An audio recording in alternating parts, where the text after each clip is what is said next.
Ok, muy buenos días. Entonces vamos a iniciar con la clase de hoy. Eh, Vamos a recordar lo que hicimos la clase anterior brevemente y luego continuaremos con el contenido de la clase.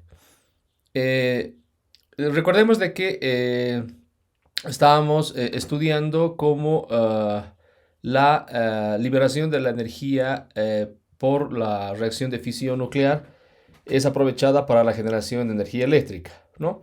Habíamos visto que también esto es posible actualmente, bueno, en realidad es una tecnología que viene del siglo pasado y actualmente se tienen más o menos, podemos decir que tecnologías avanzadas en el sentido de que estas plantas que producen energía tratan de controlar lo mejor posible la reacción de fisión de manera que se pueda producir energía eficientemente, podemos decir, ¿no? De alguna manera.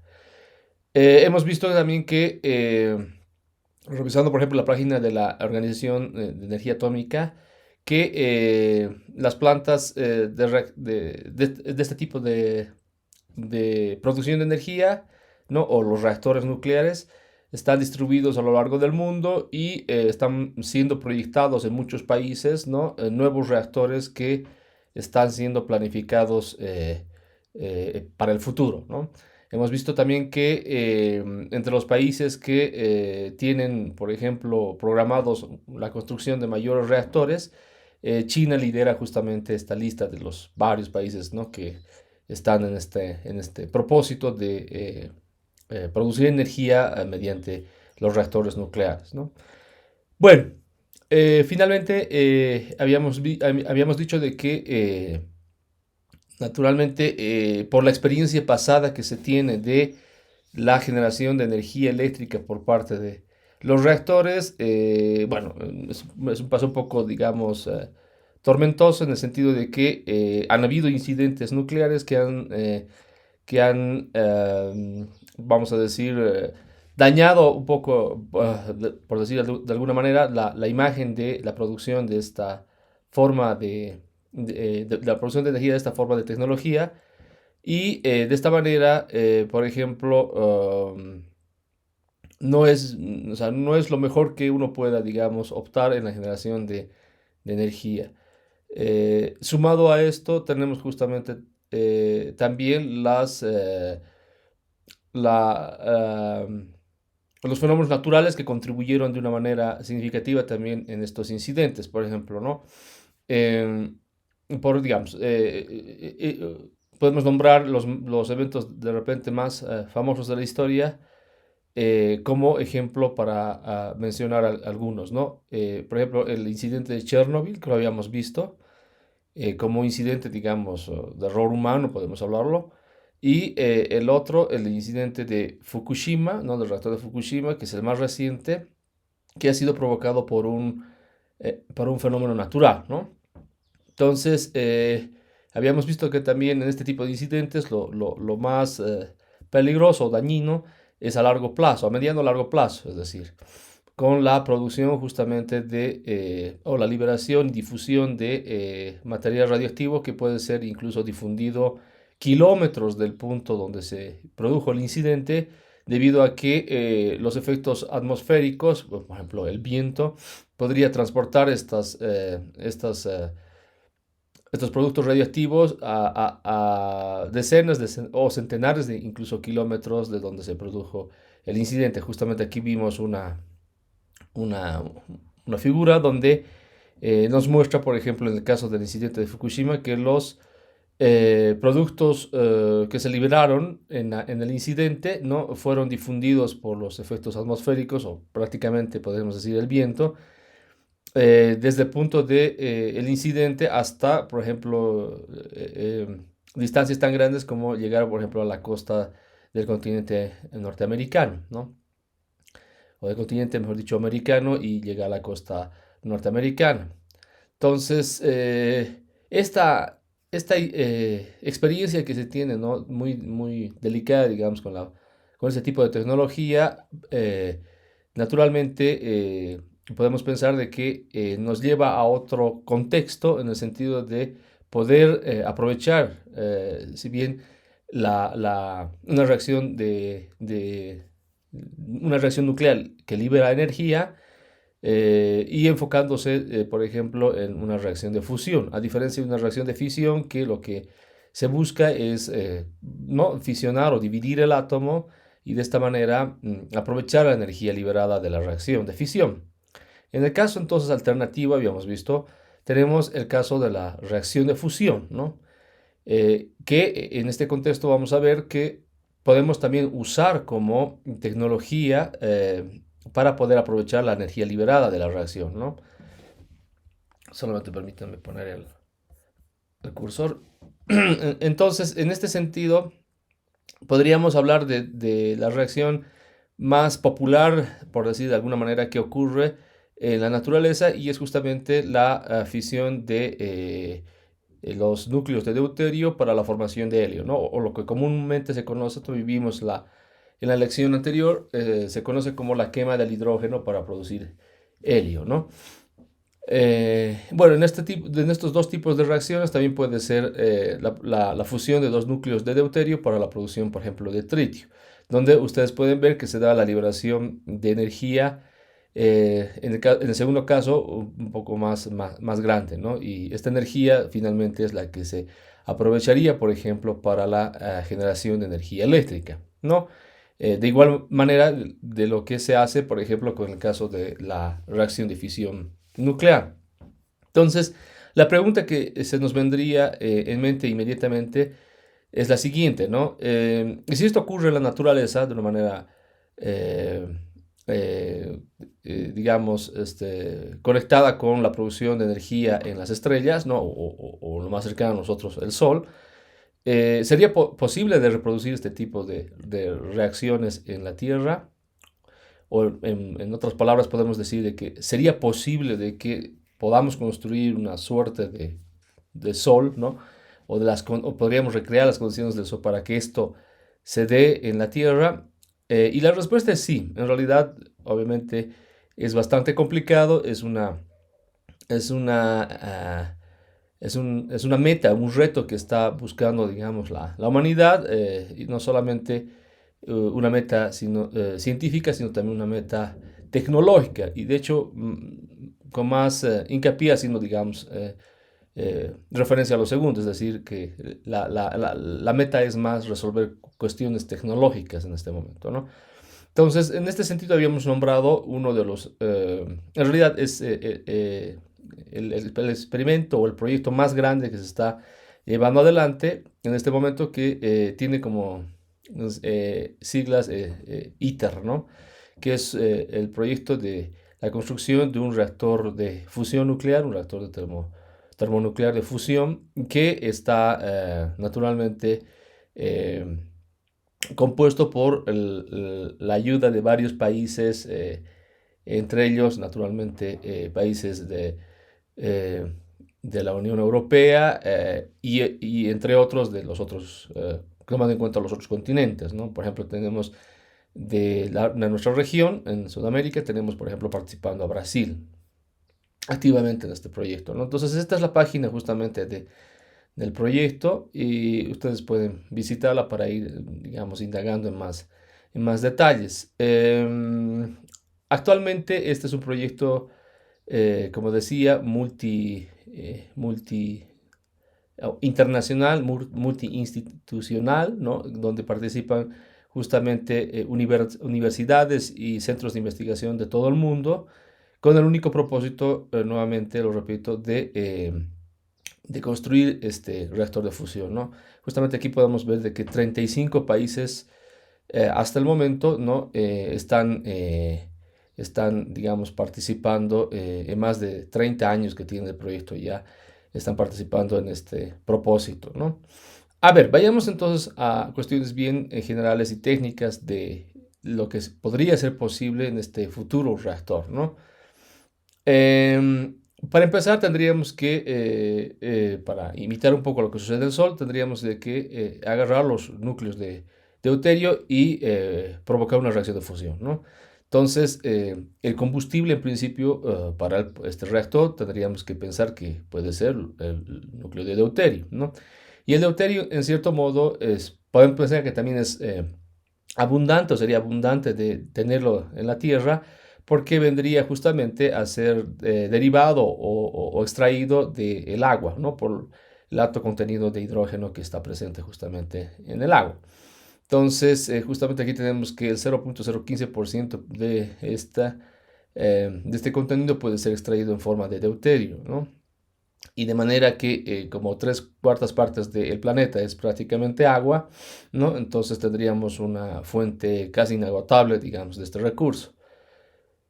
Bueno, pero sin embargo, la reproducción de la reacción de fusión basada en el deuterio, como por ejemplo lo hace el Sol, en cierto modo es difícil de reproducir en la Tierra por esto lo habíamos visto, ¿no? Las bajas secciones eficaces asociadas a este tipo de reacciones, ¿no? Entonces, reproducir eso en la Tierra es bastante complicado. Entonces, a lo que se inclina uno es a poder aumentar la sección eficaz, ¿no? Y poder usar, por ejemplo, un otro núcleo, como por ejemplo el tritio, de manera de que haciendo una reacción de fusión entre el deuterio y el tritio, como ustedes pueden ver acá en esta reacción, también tendríamos la producción de helio, ¿no? Con la liberación de una cantidad mucho más grande de energía que la que se tiene convencionalmente fusionando núcleos de deuterio, ¿no? Eh, entonces, en este sentido, las ventajas que podríamos decir resumidamente de esta técnica serían las siguientes, ¿no? Tenemos una mayor energía liberada, cuanto mayor, más o menos más de 4 veces, ¿no? La energía liberada de las reacciones anteriores, es decir, con las reacciones de fusión toman en cuenta núcleos de deuterio. Tendríamos, como decía, una mayor sección eficaz, eso indicaría de que sería más fácil crear las condiciones para que pueda darse esta reacción de fusión, ¿no? Entre el deuterio y el tritio. Y además que solamente se necesitarían una poca masa de este material entre los núcleos de deuterio y de tritio, ¿no? Aproximadamente 250 gramos. Entonces, las desventajas, ¿cuáles serían, no? El tritio no es un material abundante en la naturaleza, no existe en realidad de forma natural, se tiene que crear en laboratorios, ¿no? Y el tritio es un emisor beta que tiene una vida media relativamente corta, digamos, 17 años, ¿no? Que de cierto modo esto limitaría, por ejemplo, el tiempo de vida del uso de esta reacción, porque el tiempo de vida del tritio es relativamente corto, ¿no? Aunque estamos hablando de 17 años. Bueno, entonces para resolver un poco este tema, principalmente enfocándonos en la producción del tritio, ¿no? En la Tierra, tendríamos que dedicarnos a producirlo artificialmente, como decía, ¿no? Y en este sentido, por ejemplo, podríamos producir tritio tomando en cuenta esta reacción de activación, ¿no? Con una reacción de nuclear tomando en cuenta neutrones que interactuarían con núcleos de litio, ¿no? Aquí en los dos casos, los núcleos de litio, siendo el más abundante el litio 7, ¿no? Y su isótopo el litio 6 en segunda instancia, ¿no? Estas reacciones nos llevarían justamente, como muestran estas reacciones que están acá, nos llevarían a la producción de tritio de estas dos maneras, ¿no? Utilizando ambos isótopos de litio, ¿no? Entonces, como el litio, digamos, entraría dentro de la cadena de combustible para los futuros reactores de fusión y el litio es relativamente también abundante en la Tierra, entonces podríamos pensar que es factible de producir tritio en también las cantidades que se van a necesitar, ¿no? Entonces esto me gustaría hacer un hincapié diciendo de que, por ejemplo, hoy en día, si están bastante informados, el litio también resulta ser muy buscado, muy demandado por la fabricación de las baterías para, por ejemplo, la electrificación del mundo que se quiere, ¿no? En la actual coyuntura, hablando específicamente, por ejemplo, de la fabricación de vehículos eléctricos, ¿no? Entonces, en esta lógica también podríamos decir que el litio formaría parte también como material indispensable, ¿no? Material básico indispensable para la futura, por ejemplo, producción de combustible nuclear, en el sentido de la producción del tritio, ¿no? A base de los núcleos de litio. Em, y esto serviría naturalmente para la producción de energía eléctrica en el futuro en los reactores de fusión, ¿no? Entonces, simplemente lo menciono porque este elemento sería bastante requerido, no solamente en la actualidad, sino también en el futuro, ¿no? Bueno,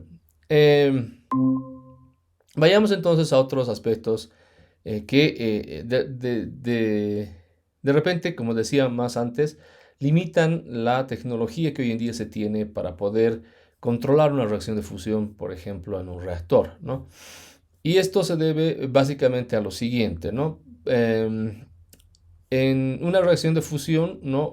Por lo que, por ejemplo, ocurre en el Sol, ¿no? Habíamos dicho, se crea una situación de plasma al unir justamente o al acumular una gran cantidad de estos núcleos que son candidatos a ser núcleos que pasarán por una reacción de fusión, ¿no? Y esta acumulación de estos materiales en las condiciones extremas en las cuales, por ejemplo, se tienen en el Sol, ¿no? Estamos hablando de temperatura, la densidad y sumada, por ejemplo, el campo gravitacional intenso, hacen de alguna manera que dentro del Sol esto sea sostenible, ¿no?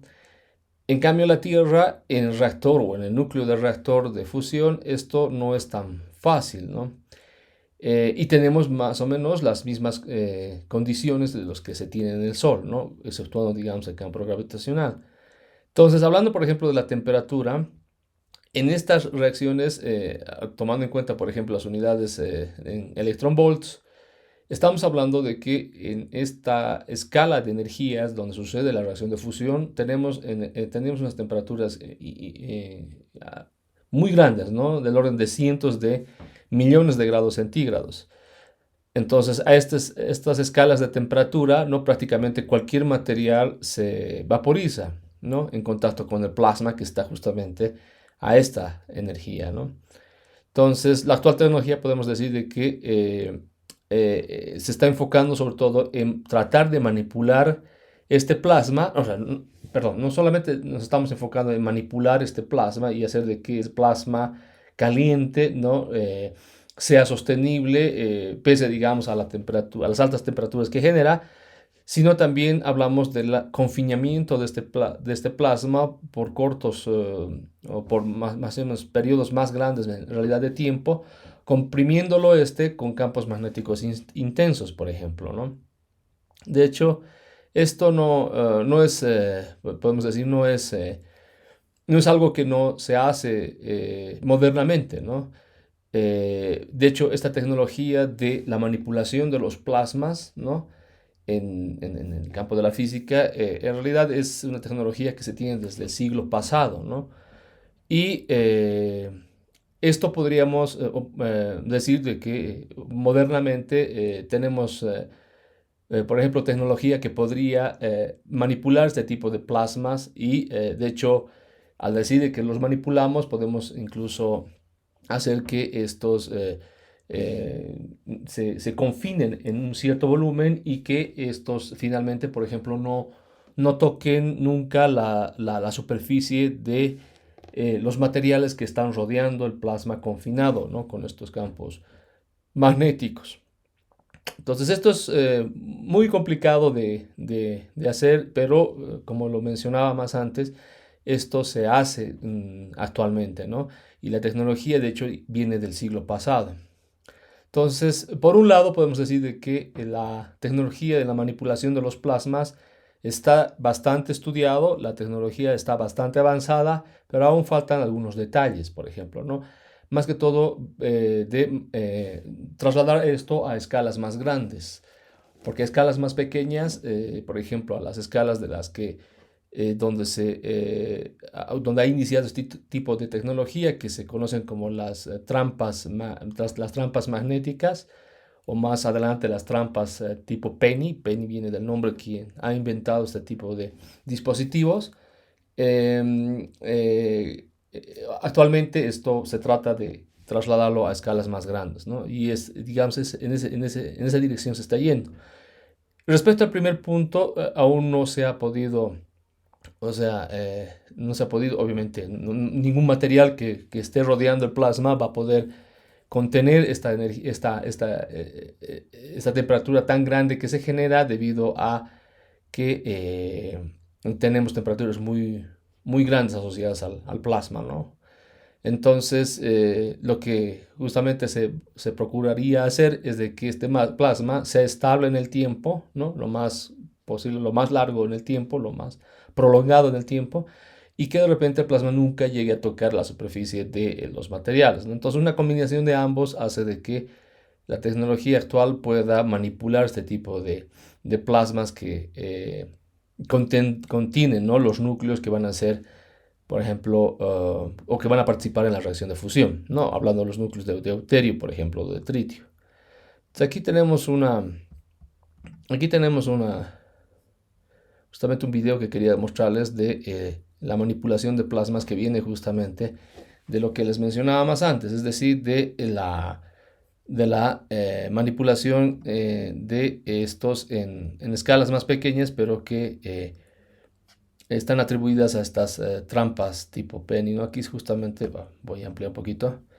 Aquí justamente tenemos, ¿no? El dispositivo que contiene el plasma, ¿no? Este es un dispositivo que ha sido fabricado históricamente, por ejemplo, para la manipulación de los plasmas que se usan para la formación de antimateria. Entonces, en el plasma tienes positrones y antiprotones. Entonces, en esta trampa, que se llama históricamente como trampa magnética, en realidad tienes un octupolo magnético, ¿no? Donde se da esa dirección del flujo de la corriente, y esto hace justamente posible de que se cree una situación de confinamiento bastante intenso, proporcional, por ejemplo, a la intensidad del campo magnético, que se genera en las partes, vamos a decir, centrales de esta simetría cilíndrica que se tiene de la trampa, ¿no? Esos son los electrodos que ayudan justamente a manipular digamos, de izquierda a derecha el plasma, y los campos magnéticos ayudan justamente a crear estos confinamientos que podrían ser luego asociados a este campo eléctrico a lo largo de las, eh, de los electrodos, ¿no? Que se muestran aquí en amarillo y que siguen la simetría cilíndrica. Entonces ahí no tenemos el plasma contenido entre positrones y antiprotones. Luego se da en algún momento la combinación de ambos. Piensen que esto es análogo, digamos, a la reacción de fusión. Y cuando se los combina, finalmente, no, en el caso, digamos, de la producción de un átomo de antihidrógeno, ¿no? Se da la combinación final del positrón con el antiprotón. En el caso de la fusión nuclear, lo que se estaría buscando es de que los núcleos finalmente se fusionen, ¿no? Para que se dé una reacción de fusión. Entonces, finalmente, el producto final, en este caso del átomo de antihidrógeno, es manipulado, ¿no? Con el campo magnético de manera que es confinado, es decir, que no toque el antihidrógeno las paredes del cilindro de los electrodos, porque si tocara se aniquilaría, como verán en un momento, ¿no? Entonces, finalmente, con la aniquilación del átomo de antihidrógeno, se puede evidenciar la presencia del mismo y hacer las mediciones que son necesarias. En el caso del reactor de fusión, lo que se trata es de evitar justamente que suceda el contacto con las superficies de los materiales que están alrededor, ¿no? Del plasma. Es más o menos análogo a lo que sucede con este tipo de tecnología que, como les digo, y ha sido bastante estudiada y viene desde el siglo pasado en realidad, ¿no? Bien, bueno, esto justamente para ilustrar un poquito la idea de lo que comentábamos hace un momento, ¿no? Nuevamente, para finalizar, esto, trasladarlo a una escala más grande, es el problema hoy en día, ¿no? Y naturalmente los retos tecnológicos que esto involucra hacer, ¿no? Pero en realidad, los principios, podemos decir, de la tecnología vienen ya desde el siglo pasado, y de hecho ya se ha estudiado bastante, ¿no? En lo que corresponde, por ejemplo, a la manipulación de plasmas. A ver, otros aspectos importantes, digamos, en esta nueva tecnología que nos va a llevar a la creación de los futuros reactores de fusión, están, por ejemplo, las reacciones o que involucran, por ejemplo, muones. Ustedes saben que los muones son parte, digamos, ¿no? de la familia de los leptones, primos cercanos de los electrones, que en realidad en este objetivo se los usan como catalizadores, es decir, se los usan como elementos que van a coadyuvar, digamos, por decir de alguna manera, con la reacción de fusión, como por ejemplo formando átomos muónicos, ¿no? Esta es, por ejemplo, la razón que tenemos entre las masas del muón y del electrón. El muón es aproximadamente 200 veces más grande que la masa del electrón. Entonces, un átomo de muón, ¿no? O un átomo muónico, como se lo denomina, es posible, digamos, crearlo. Obviamente, este durará lo que prácticamente dura esta partícula, es decir, el tiempo de vida medio del muón es de 2.2 microsegundos. Entonces, por este pequeño lapso de tiempo, podríamos crear estos átomos muónicos que ayudarían justamente a hacer mayor la sección eficaz en la reacción de fusión, que es justamente el objetivo que estaríamos buscando para poder facilitar y hacer más eficiente la reacción de fusión aquí en la Tierra, ¿no? Nuevamente esto eh, por, ah, por las limitaciones que tenemos de recrear exactamente las mismas condiciones que suceden en el Sol, naturalmente, ¿no? Bueno, pero esto es posible y como les mencionaba, esto puede ser alcanzado tomando en cuenta estos átomos muónicos, ¿no? Entonces aquí tenemos justamente una relación entre el radio típico del átomo, comparando, por ejemplo, ¿no? El radio típico del átomo en el caso, por ejemplo, del átomo, eh, un átomo estándar compuesto por electrones y este es un átomo estándar compuesto, por ejemplo, por muones, ¿no? Bien, entonces esto último faltaba, digamos, de concluir de la clase anterior, haciendo la introducción que ya habíamos hecho a las aplicaciones de fundamentalmente las reacciones de fisión y de fusión orientadas en la producción de energía, ¿no? Bueno, ahora me gustaría pasar a las aplicaciones que vamos a llamar subnucleares, ¿no? En el sentido de que en la historia, o sea, es decir, ¿no? Desde el siglo pasado, las aplicaciones que han tomado lugar, ¿no? Por el estudio en detalle desde el origen o lo que ha dado el origen justamente al campo de la física nuclear y luego más específicamente al campo de la física de partículas, justamente ha iniciado con los descubrimientos históricos que se han dado desde en realidad el siglo XIX, ¿no? Con el descubrimiento, por ejemplo, de los rayos X, el descubrimiento del electrón, etcétera, ¿no? A eso me refiero. Y podríamos mencionar que de alguna manera con el descubrimiento justamente de la naturaleza de estos tipos de radiación traducidas en, ¿no? las partículas o las partículas subnucleares o subatómicas, se han dado las distintas, digamos, aplicaciones, ¿no? Un poquito más allá, digamos, de los límites de las aplicaciones que están enfocadas, por ejemplo, a las reacciones de fusión o de fisión nuclear, ¿no? Que son muy populares y muy, de hecho, ampliamente usadas en otros campos, por ejemplo, del saber humano, ¿no? Y de otros campos también de la tecnología, en realidad, que ayudan o coadyuvan con los problemas que tenemos los seres humanos hoy en día. Por ejemplo, ¿de qué estoy hablando?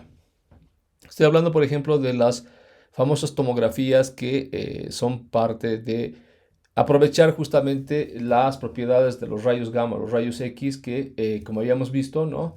En las pasadas lecciones, estos tienen la facultad de penetrar en la materia y obviamente interactuar con la misma. Y si la energía es muy grande, justamente estas pueden incluso, como lo hacen, por ejemplo, las partículas cargadas, pueden llegar a dispersarse en la materia, ¿no? Entonces, de esta dispersión justamente que tienen en la materia o cuando atraviesan la materia estos fotones de alta energía, entonces uno podría reconstruir, por ejemplo, la, las características del material que han atravesado, ¿no? Más o menos el principio básico de cómo funciona un tomógrafo de rayos gamma, de los rayos X, o un radiógrafo, si ustedes quieren, ¿no? Entonces, en el caso, por ejemplo, de los rayos gamma, ¿no? Estos fueron descubiertos por Paul Ulrich Villard a inicios del siglo XX, ¿no? Y las aplicaciones que se han dado justamente en las técnicas que se basan en la aplicación de los rayos gamma, por ejemplo, para poder reconstruir imágenes hoy en día, nos llevan justamente a la técnica de los tomógrafos, de la tomografía, que usa este tipo de fuente de fotones de altas energías para poder producir imágenes, ¿no?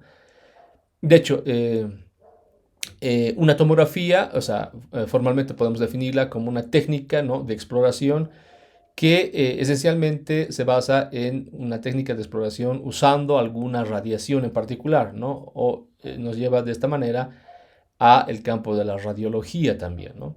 Que principalmente está orientada, ¿no?, con esta técnica de exploración, está orientada a obtener, por ejemplo, imágenes, ¿no?, en el caso, por ejemplo, de la historia en la cual se ha aplicado todo a lo largo del siglo pasado o en nuestro mismo siglo, está enfocado justamente a la producción de imágenes, por ejemplo, del cuerpo humano, ¿no? O, digamos, también en el campo de la industria a reproducir, por ejemplo, imágenes de otras estructuras inanimadas o no vivas, por ejemplo, ¿no? Pero de repente podríamos decir de que el mayor campo de aplicación que ha tenido este tipo de tecnología ha sido en el campo médico, ¿no? Y justamente aquí, bueno, aquí lo tenemos a Villard, aquí tenemos una imagen que está, por ejemplo, reconstruida usando un tomógrafo PET. Un tomógrafo PET, aquí está más o menos resumido cómo funciona.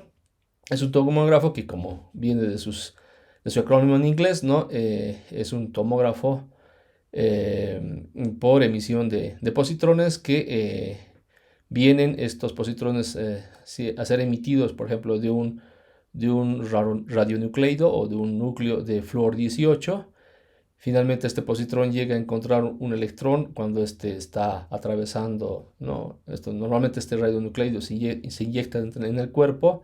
Entonces, cuando es liberado, luego el positrón, porque es un emisor beta, ¿no?, este radionucleido, encuentra un electrón y ¿qué es lo que pasa? No, esto se aniquila. Entonces, en la aniquilación del positrón que viene del radionucleido, del flúor 18, con el electrón que encuentra en el cuerpo, ¿no? Esta aniquilación es directamente proporcional a la masa del electrón, ¿no? Entonces se producen dos rayos gamma, ¿no?, de 511 kiloelectronvoltios cada uno, ¿no? Entonces, estos rayos gamma que se producen en esta aniquilación, luego, por las características altas de la energía que tienen, son dispersados en el medio que estos atraviesan, ¿no? Y finalmente, como tienen una cierta incluso geometría en la aniquilación, o sea, es decir, los fotones o los rayos gamma son emitidos en direcciones opuestas, como se puede observar acá de la figura. Estos pueden ser finalmente revelados o detectados por los dispositivos que están, por ejemplo, rodeando en el tomógrafo, ¿no? O detectores, si ustedes quieren, de fotones que son parte de toda la estructura del tomógrafo, ¿no? Y ese es, digamos, el principio básico, basándonos justamente en la dispersión de estos fotones en la materia que pueden reconstruir este tipo de imágenes, ¿no? Bueno, obviamente, en palabras suena mucho más fácil de lo que en realidad tecnológicamente significan esta complejidad de estos aparatos, pero el principio físico es bastante básico, ¿no? Y podemos pensar de que en cierto modo lo tenemos bastante estudiado, ¿no? Entonces, vamos a ir viendo un poquito más en detalle esto y pensando, por ejemplo, en tratar de un poco volcarnos nuevamente en la historia y pensar en lo que es una radiografía de rayos X, ¿no? Que de hecho es, digamos, que la más popular en el mundo, digamos, de la aplicación de este tipo de reconstrucción de imágenes aplicando radiación, ¿no? En este caso estamos hablando de los fotones de altas energías abocando o refiriéndonos principalmente a los rayos gamma y a los rayos X. Entonces, el más popular, como decía, es la radiografía de rayos X, ¿no? Es decir, uno puede también ver que mediante la dispersión de los rayos X en el medio, ¿no?, uno puede reconstruir naturalmente la, la, el medio, las características del medio, de esta manera reflejando toda esta información en una imagen que luego, por ejemplo, cuando se trata de una radiografía del cuerpo humano, no, la interpretación es de esta dispersión de los rayos X en la materia, o en el tejido, ¿no? A través, no, el tejido vivo por ejemplo, todo lo que se interpone en los rayos X, ¿no? Van, por ejemplo, reproduciendo las imágenes que son muy común para nosotros, ¿no? Es decir, cuando uno se va a hacer una radiografía del cuerpo, el objetivo es justamente ver los huesos, ¿no? Es distinguir, en otras palabras, distinguir la estructura de los huesos o de la estructura ósea que naturalmente tiene una densidad diferente a la del tejido vivo, ¿no? Entonces, ¿cómo uno puede distinguir esto? ¿No? Justamente con la aplicación de rayos X que pueden dispersarse en la materia y de esta manera inferir justamente en la densidad o en la diferencia de las densidades que se tienen, por ejemplo, entre el tejido vivo y la densidad de los huesos, por ejemplo, ¿no? De esta manera reproduciendo las imágenes que ya son común para nosotros, digamos, ¿no? Quien no se ha hecho una radiografía en algún momento de su vida. Bien, entonces, esta es un poco la historia, así a grandes rasgos, ¿no? Y me gustaría ahora enfocarme un poco en las tomografías más modernas, digamos, ¿no? Abocando un poquito a las tecnologías que hoy en día se tienen, por ejemplo, para hacer o reconstruir imágenes, sobre todo de estructuras mucho más grandes, ¿no? Entonces, el cuerpo, o sea, con una radiografía del cuerpo humano, podemos pensar de que es, en cierto modo, una técnica que está abocada a reconstruir imágenes de una estructura mucho más pequeña, por ejemplo, comparada con estructuras mucho más grandes, como las que vamos a ver en un momento. Por ejemplo, ¿qué pasaría si nosotros aplicásemos este mismo tipo de tecnología y principio físico, ¿no? Usando, bueno, ya no más fotones, sino usando otro tipo de partículas o de partículas cargadas, como por ejemplo los muones, y porque los muones vamos a ir en un momento también a explicarlo, y tratar de, por ejemplo, sacar información, ¿no? De la dispersión de los muones atravesando la materia y reconstruir también en cierto modo una imagen de la dispersión de estos muones que han atravesado una gran estructura. Y de esta manera, por ejemplo, sacar una radiografía propiamente por ejemplo, estructuras tan grandes incluso como montañas, ¿no? O un reactor nuclear. O sea, hoy en día es posible hacer eso justamente por este tipo de tecnología que se está aplicando ahora, por ejemplo, a el uso de la fuente radiactiva, si se quiere decirlo así, de este modo, basadas, por ejemplo, en estas partículas que son los muones, ¿no? Bien, entonces, ¿de dónde vienen los muones de forma natural?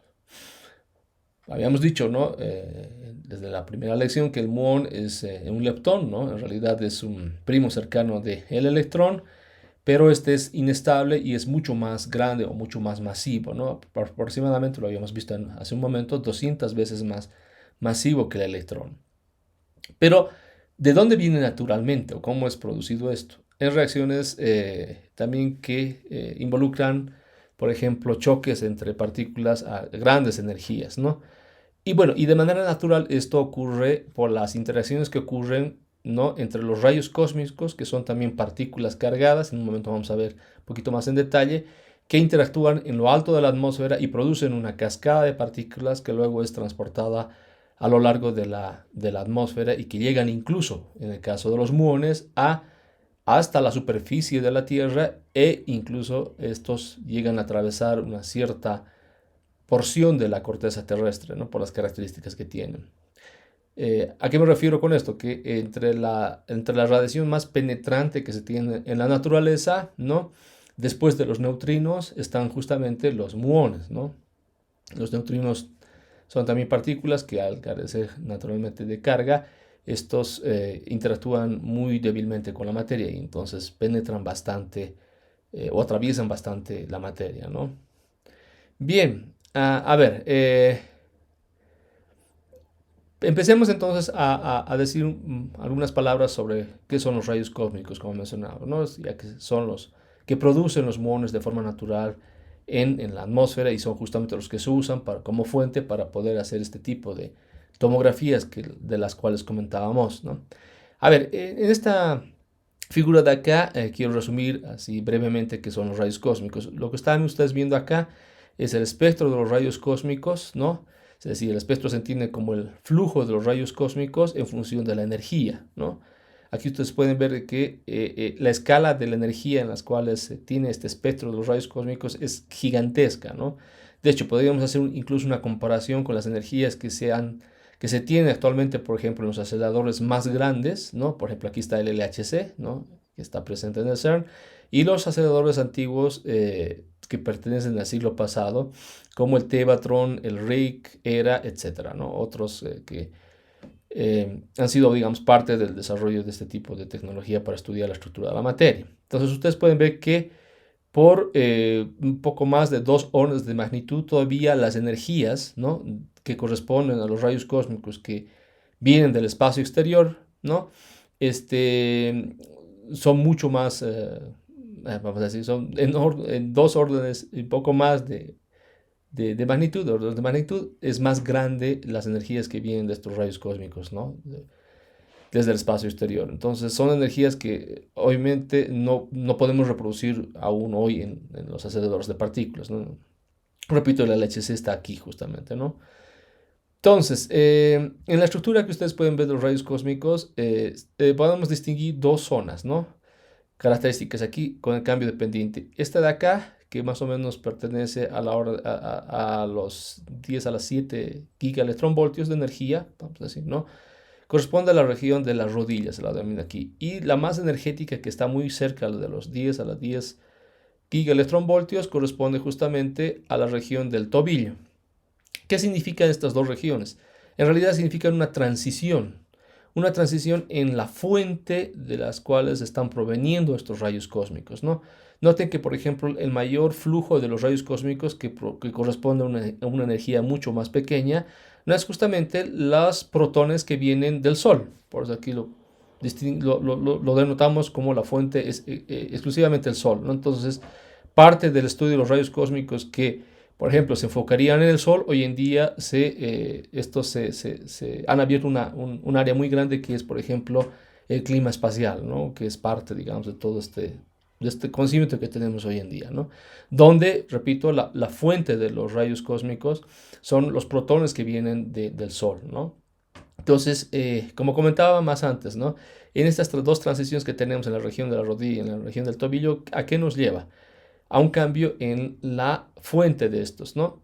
Se cree, bueno, esto todavía está en investigación, pero se cree que hasta la región de la rodilla, ¿no? Tenemos que la fuente es galáctica, o sea que todos los protones o otras partículas que nos llegan como en forma de rayos cósmicos, ¿no? O lo que consideramos como rayos cósmicos, son parte de los objetos que están dentro de nuestra galaxia, ¿no?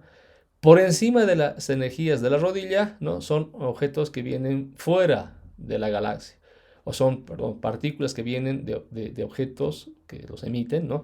Que están fuera de la galaxia, ¿no?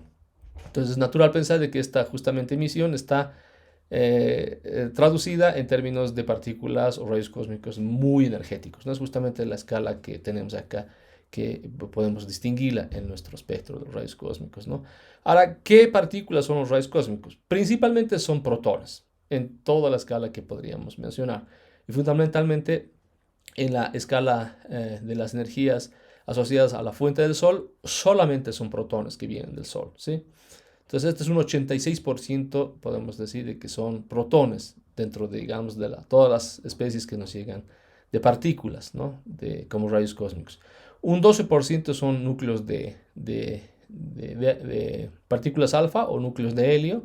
Y en 1% tenemos que son una combinación de varios otros núcleos, por ejemplo, carbono, nitrógeno, oxígeno, litio, magnesio, silicio e incluso núcleos pesados como el hierro. Ahora, ¿de dónde vienen? Ustedes se preguntarán, todos estos. No se olviden de que cuando vimos en la lección anterior, cuando estudiamos, por ejemplo, la reacción de fusión del Sol, ¿no? Todos estos materiales se producen, ¿no? En reacciones de fusión que también se dan o toman lugar en las estrellas, ¿no? Muchos de los elementos justamente que se tienen en cierta abundancia, en realidad, en el espacio, ¿no? Vienen justamente de las reacciones de fusión que ocurren en el Sol, ¿no?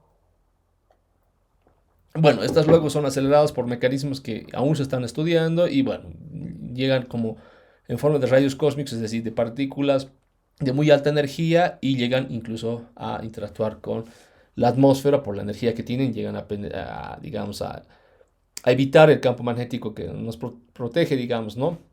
En la Tierra y estas llegan a penetrar en la atmósfera e interactuar con los núcleos en lo alto de la atmósfera, ¿no? Entonces, para ya ir terminando esta parte, el espectro podríamos aproximarlo, ¿no? Una ley potencial, como ustedes pueden ver aquí, en función de la energía. Bueno, y aquí los varios colorcitos que tenemos en los puntitos son justamente todos los experimentos que han ido contribuyendo a lo largo de todo lo que tiene de historia los rayos cósmicos con con el estudio del espectro de los rayos cósmicos, ¿no? ¿Quién los ha descubierto por primera vez en experimentos con globos aerostáticos, subiendo más o menos hasta los 5.000 metros de altura sobre la superficie, estudiando justamente la naturaleza de la radiación en ese tiempo? Decimos prácticamente inicios del siglo pasado, es un físico austriaco de nombre Victor Hess.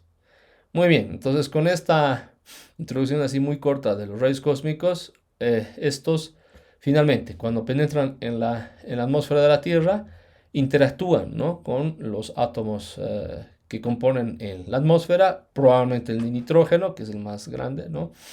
En la composición del aire. Y finalmente estos producen una cascada de partículas dentro de la atmósfera de la Tierra. Imaginemos que este es un protón, ¿no?, de alta energía, entonces provoca una reacción o colisiona, mejor dicho, ¿no?, con un núcleo, digamos, de nitrógeno del aire y provoca una cascada de partículas por la interacción a una escala de energía grande, en realidad, ¿no?, a la cual comparamos justamente con la energía del espectro, digamos, ¿no? Digamos de que este protón corresponde, digamos, a un protón ya sea que viene del Sol, un protón que sea más energético y que viene de algún lado de la galaxia, ¿no? Este tiene energía suficiente como para provocar una interacción con un núcleo de nitrógeno o de oxígeno en lo alto de la atmósfera y producir una gran cantidad de partículas, ¿no? Algo, digamos, similar a lo que ocurre de forma artificial en los aceleradores de partículas. Es una colisión en extremas condiciones, digamos, de energía, ¿no? Entonces, lo mismo ocurre de una forma natural y tenemos la producción de varias partículas, ¿no? Entonces, en esta producción de las varias partículas que se producen en esta reacción, a altas energías, aquí ustedes pueden ver que finalmente una de las componentes que llega a penetrar más en la atmósfera es la componente muónica o la componente también de los neutrinos que aquí están denotados con estas líneas segmentadas, ¿no? También llegan naturalmente una componente asociada a la componente electromagnética que está compuesta, por ejemplo, por positrones o electrones, ¿no? Y si uno aquí podría decir intuitivamente, ¿no?, de que va a lugares más altos, ¿no? Por ejemplo, aquí haciendo referencia, esto, pues, en realidad está por los derechos de la imagen, esto está producido en el CERN y esto hace referencia justamente a el Monte Blanco, ¿no? Pero imaginen que esto ocurre también en lugares muy altos, como por ejemplo Chacaltaya en nuestro caso, ¿no? Ocurre lo mismo y las partículas que se producen, por ejemplo, que corresponde a la componente hadrónica entre ¿no?, piones y otras, digamos que podrían incluso ser asociadas a los neutrones o los protones que incluso vienen de la reacción entre el protón como rayo cósmico y el núcleo de nitrógeno, por ejemplo, como parte de la atmósfera. Estos pueden llegar a la superficie en lugares altos, ¿no? Entonces, volviendo a los muones, ¿no?, estos son los que finalmente llegarían a penetrar incluso hasta la superficie de la Tierra, que corresponde, por ejemplo, al nivel del mar, ¿no? O sea, hasta niveles muy bajos de donde han sido justamente producidos en lo alto de la atmósfera estos muones, ¿no? Entonces, justamente esta es la fuente que finalmente usaremos como fuente radioactiva para poder luego reconstruir, por ejemplo, una imagen debido a la interacción que van a tener estos muones, ¿no? Al atravesar justamente la materia, ¿no? Entonces, de esta manera, eh, voy a mencionar, por ejemplo, en particular un proyecto que eh, ha sido también bastante, bastante, podemos decir, bastante estudiado y bastante difundido el siglo pasado. Y bueno, mejor dicho, desde el siglo pasado hasta nuestro siglo, en varios proyectos que han sido, digamos, enfocados en la tomografía de objetos grandes usando, por ejemplo, como fuente los muones. Bueno, aquí se pone como, en términos genéricos, ¿no? Los rayos cósmicos. En realidad estamos hablando de los muones que se producen, ¿no? Por rayos cósmicos en la atmósfera. En realidad, correctamente tendríamos que mencionar los muones atmosféricos, ¿no? Y esos muones atmosféricos que son producidos por lo que ya habíamos mencionado, llegan a interactuar, ¿no? Y, o sea, como tienen alto nivel de penetrabilidad en la materia y llegan hasta, por ejemplo, la superficie de la Tierra a niveles muy bajos, por ejemplo, como al nivel del mar, y estos fácilmente entonces llegan a interactuar con todo lo que encuentran en su camino, ¿no? Entonces imaginen, por ejemplo, que este encuentra un camión, ¿no? Un camión que está llevando una carga y nosotros queremos radiografiar justamente este camión porque queremos ver qué trae dentro, ¿no? Sin abrir, por ejemplo, el container.